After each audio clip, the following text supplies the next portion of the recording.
Mina siis annan hästi põgusa ülevaate sellest, kuidas ka õpetajaid nõustavad spetsialistid, õpetajad koolitavad spetsialistid on tajunud ja tunnetanud, mida see kaasav haridus üldse tähendab.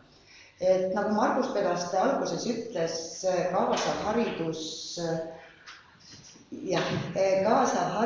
on üks oluline probleemide puu, mis sai püstitatud, kui kompetentsiprojekt algas. Ja mina siis räägin tegelikult sellest, et millest me seda probleemide pundat lahti arutama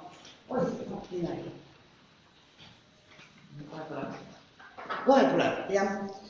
Et kuigi kaasava hariduse temaatika, kaasav hariduspoliitika on olnud tegelikult ju aktuaalne nii meil kui mujal ikka üsna pikka aega. Ja kuigi me nagu ühelt poolt eeldame tänases väärtuskultuuris, et kõik õpilased olenemata nende erivajadustest, et neil on võimalik õppida koos eakaaslastega ühes klassiruumis oma elukoha järgses koolis, siis ometigi ei ole osutunud see kaasava hariduse rakendamine praktikas väga kergeks. Ja julgen väita, et mitte ainult Eestis, vaid ka mujal maailmas. Ja üheks selliseks komistuskiviks, et miks see kaasav haridus rakendunud koolides ja praktikas ei ole, on paljude teadusartiklite ja uurimuste põhjal nagu välja toodud, et üks põhjus on see, et kaasavat haridust ja selle tähenduslikkust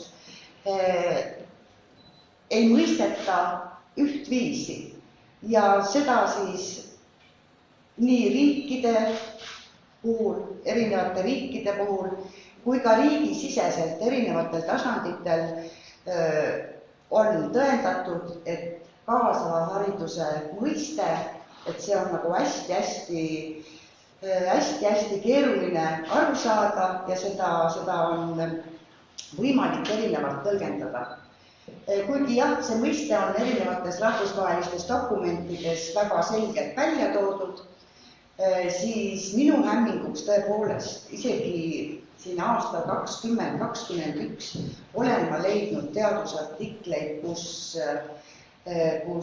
teadlased väidavad oma uuringutes, et ikka veel ei mõisteta seda kaasava hariduse tähendust ühtviisi ja tähenduslikult. Ja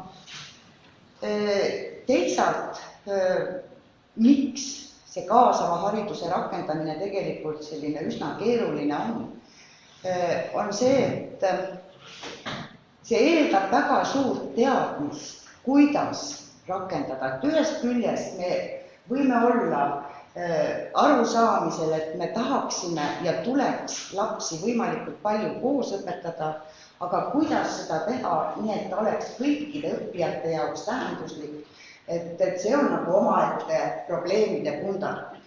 Ja üheks võimaluseks kindlasti nii siis nende ühiste arusaamade kujundamisel kui ka siis tähendusliku rakendamise puhul on kindlasti üks koolitus.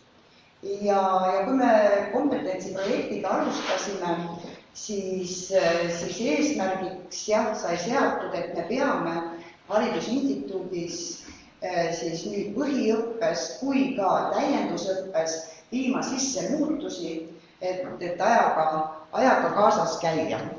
Ja see omakorda eeldas seda, et me oleks pidanud omama mingisugust lähtebaasi, et kus me Eestis siis oma teadmise ja oma arusaamisega oleme ja eriti just kuidas ja mismoodi mõtestavad siis kaasavat haridust just need spetsialistid, kes õpetajaid õpetavad.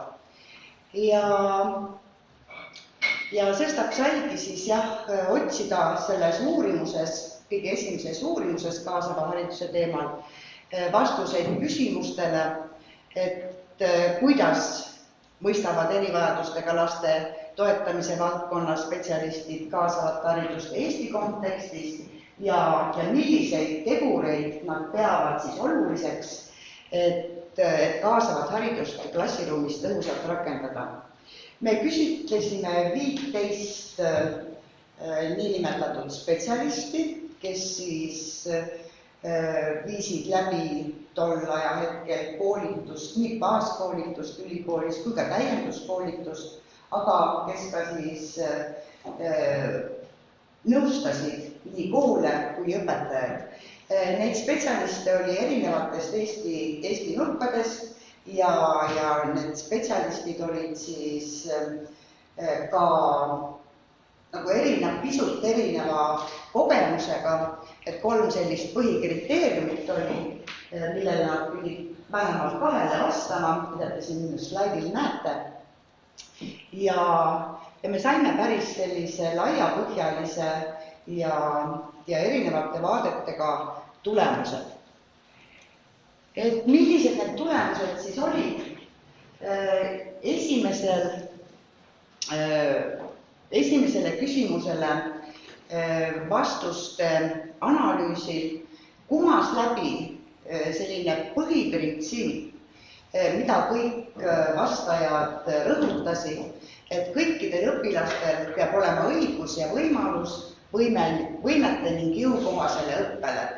See käis läbi kõikide spetsialistide vastustest, aga nüüd, kui hakkasime analüüsima siis detailsemalt, siis selgus selline tõsiasi, et need Eesti spetsialistid, kes õpetajaid koolitavad, õpetajaid ja koole nõustavad, et nendel on väga erinevad, no mitte nüüd väga, ma natukene liialdan, aga neil on siiski erinevad arusaamad kaasavast haridusest.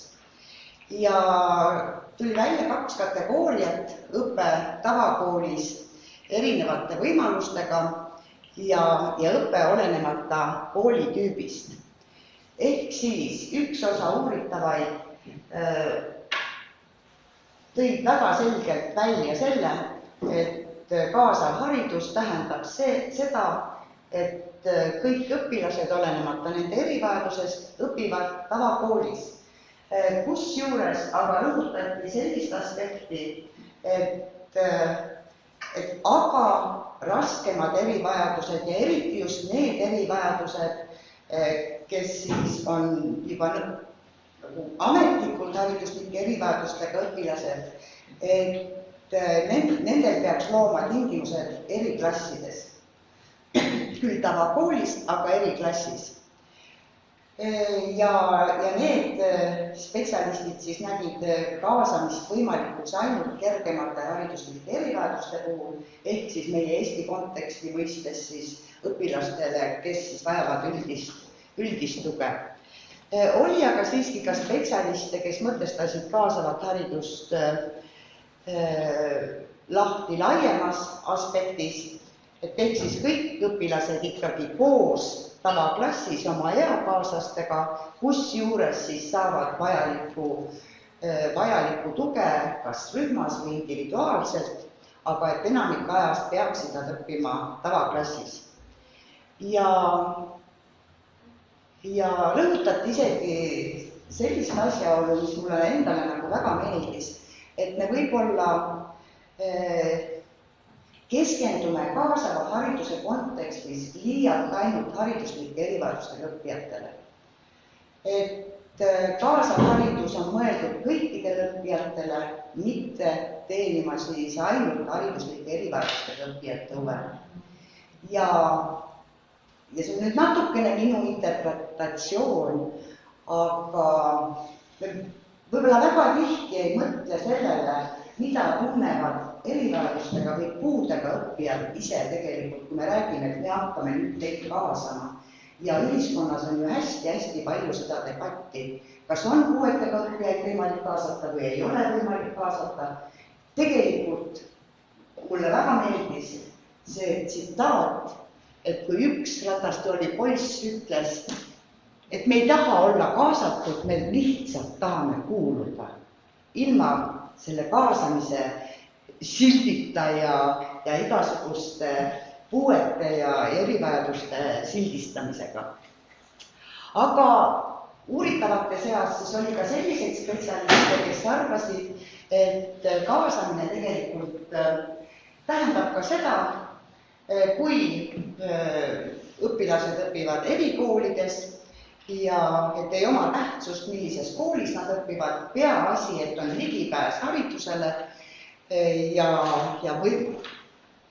võimetekohased õppimisvõimalused loodud. Nüüd, millised olid siis meie uuritavate arvamused, kuidas siis kaasavat haridust saaks ja selle rakendamist saaks Eestis tõhustada, millised on need tegurid, millele me peaksime tähelepanu pöörama, siis väga selgelt joonistuski kohe välja koolitusvajadus.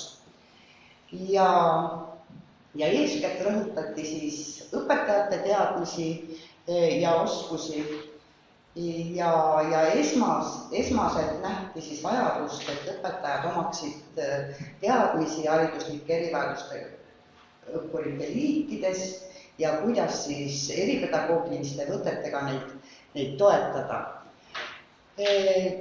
Küll aga rõhutati ka veel vajadust koolitada õpetajaid, kuidas suhelda nii klassitasandil, suhtlemist kolleegidega, lapsevanematega, et ka seda vajadust nähti ja koostööoskuste kujundamist, mis tegelikult haakub ka selle eelmise ettekandega ja nende küsimustega, mis meil siin üles tõusetusid. Aga lisaks õpetajatele peeti hästi oluliseks, et ka teised osapooled koolis saaksid vajalikku koolitust ja rõhutati eeskätt juhtkonna koolitust, et juhtkonna liikmed on need, kellest sõltub, kelle väärtushinnangutest, kelle toetamisest sõltub hästi palju see, kas ja kuidas hariduslike erivajadustega õpilasi kaasaval viisil on koolis võimalik õpetada. Aga rõhutati ka tugispetsialistide koolitust ja selle uuendamist, et kui siiani on tugispetsialistide koolitus suunatud eeskätt sellele, kuidas selle erivajadusega lapsega hakkama saada, siis tegelikult peaks pöörama tähelepanu sellele, kuidas tugispetsialist saaks eeskätt toetada õpetajaid, lapsevanemaid ja olla selline koostööline meeskonna liige. Ja rõhutati veel ka lastevanemate koolituse vajadust.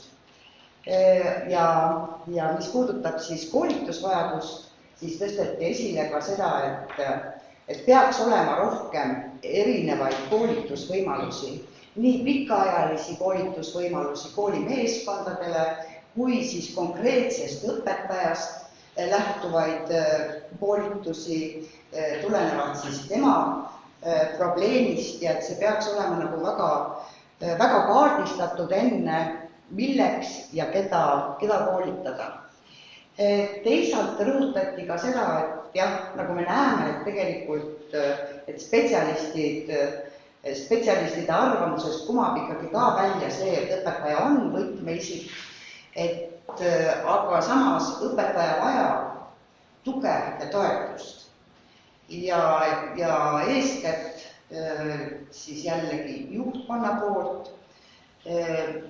Samas leiti, et õpetajal peaks olema võimalus koolisiseselt saada professionaalset nõustamist tugispetsialistide poolt, aga teisalt ka koolivälist nõustamist, sest ega me ju kõik spetsialistid ei saa olla kõikides valdkondades, mis puudutab siis erivajadustega laste toetamist või kaasava hariduse rakendamist klassiruumis. Ühtviisi head spetsialistid, seal on omad spetsiifikad, et siis sellisel juhul peaks olema abi ka väljastpoolt kooli.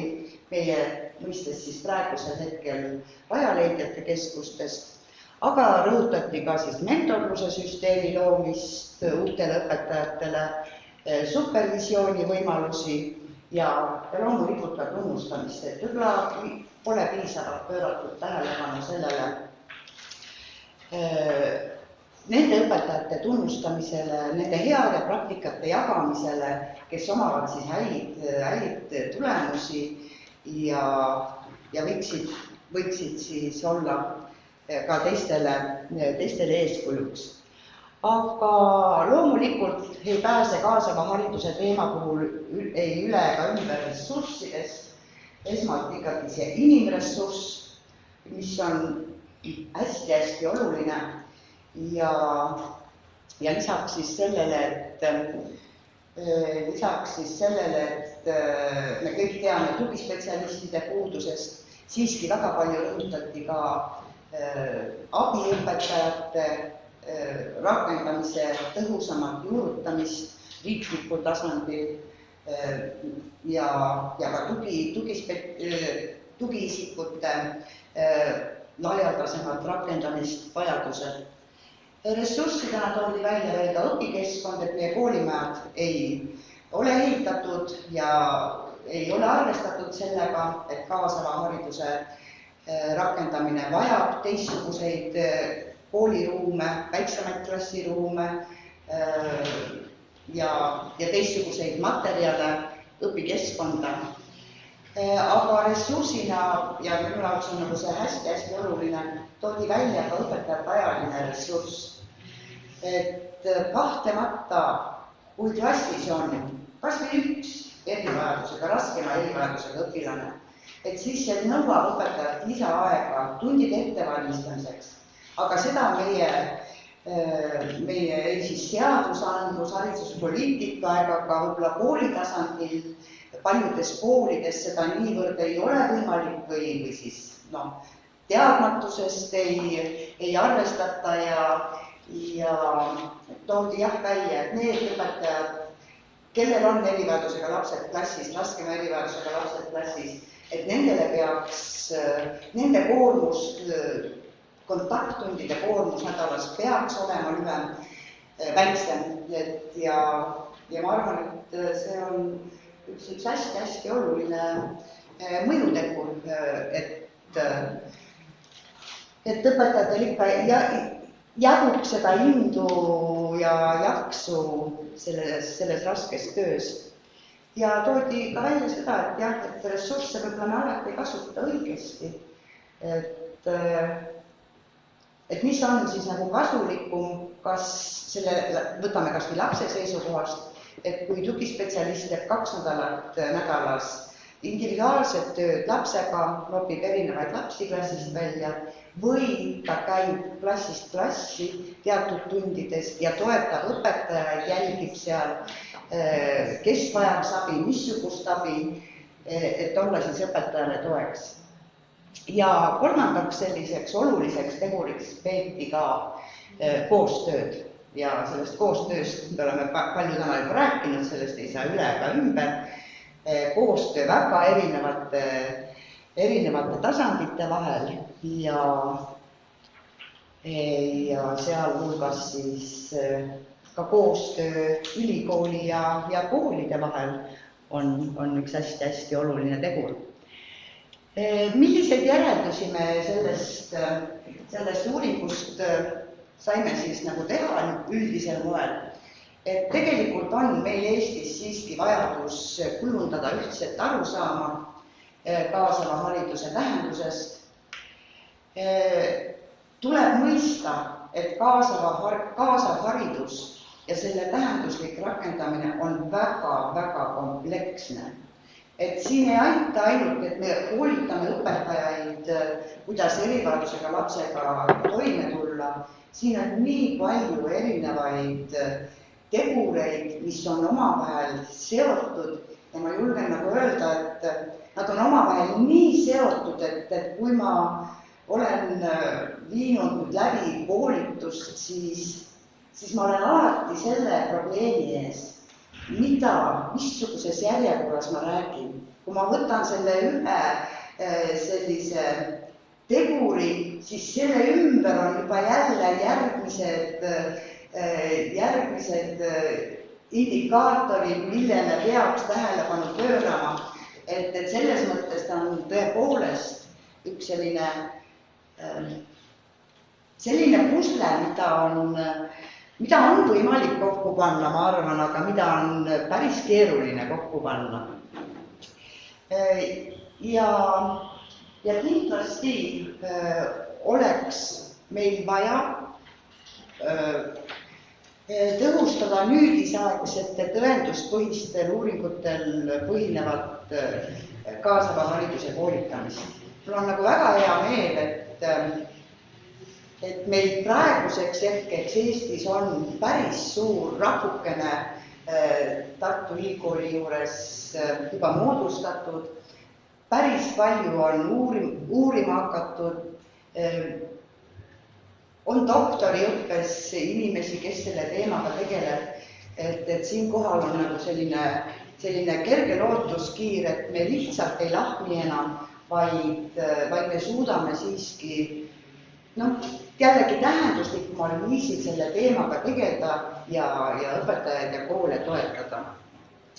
Ja ka selle uuringu põhjal jällegi rõhutan, et see erinevate tasandite koostöö, see on hästi-hästi oluline, et aga kuidas me neid tulemusi ka siis praeguseks hetkeks rakendanud oleme, et selle uuringu me viisime läbi paar aastat tagasi, sellest on juba tükk aega möödas, aga nagu me kõik oleme märganud, et see kuidagi kõik liigub nii kiiresti ja need arengud toimuvad nii kiiresti, siis mul on hea meel, et me tänaseks päevaks oleme kohendanud ja täiustanud õpetajate põhikoolituses kaasava hariduse valdkonda, mis ei tähenda seda, et see valmis on, see on pidevas arendus ja peabki olema pidevas arenduses.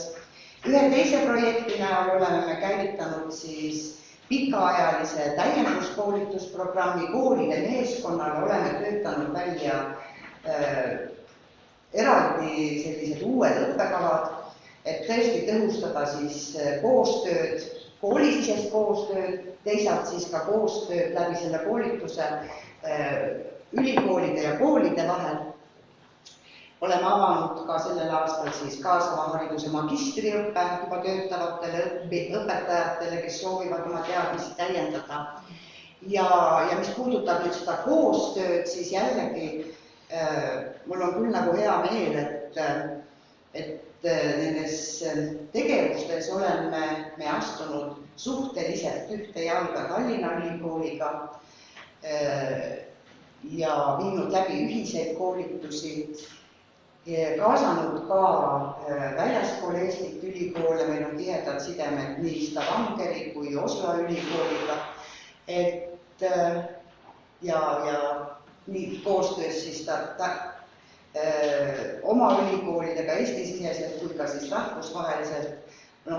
Ma tunnen, et see koostööl põhinev teadustöö on saanud nagu hästi-hästi suure hoo sisse ja kuigi ma ise olen töötanud siin instituudis suhteliselt lühikest aega ja kui pikka aega mul siin ikka töötada on, aga mul on hästi-hästi hea meel, et ma olin selle protsessi alguse juures.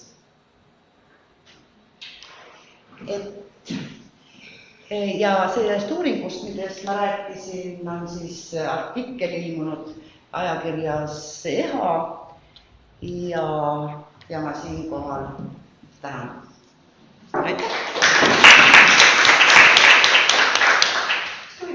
Jaa, kui on. Pigem küsin õppejõuna, või lapsevanema, kui te räägite hariduslikust erivajadusest, siis mulle praegu jäi ikkagi mulje, et see fookus on õppijal, kellel on justkui midagi puudu või kellel on see ligipääs haridusele on millegi poolest piiratud. Aga see teine skaala, need, kes tahaksid rohkem, suudaksid rohkem, kuidas te tunnete, kas me nagu, kas Eesti pool saab nendega juba paremini hakkama või lihtsalt ei ole ressurssi, et neid ka toetada, sest minu meelest see on ka justkui. Te peate silmas neid andekamaid. Absoluutselt. Jah, see on väga hea küsimus. Ma olen sellega päri, et tegelikult väga pikka aega on olnud see tähelepanu ja fookus hästi palju just hariduslike erivajadustega õppijatel, kes ei ole, kellel on mingid puuded või probleemid ja sellel on omad põhjused, ja see on täiesti arusaadav.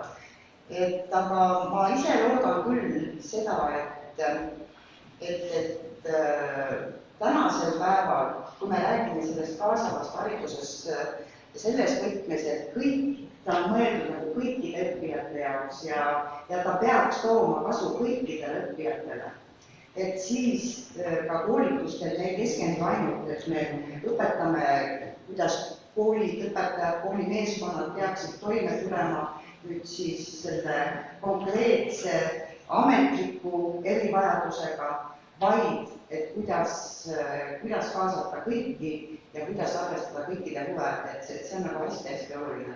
Aga ma arvan, et me liigume selles suunas ja on ju väga palju koole, kes teevad ära ja tööd.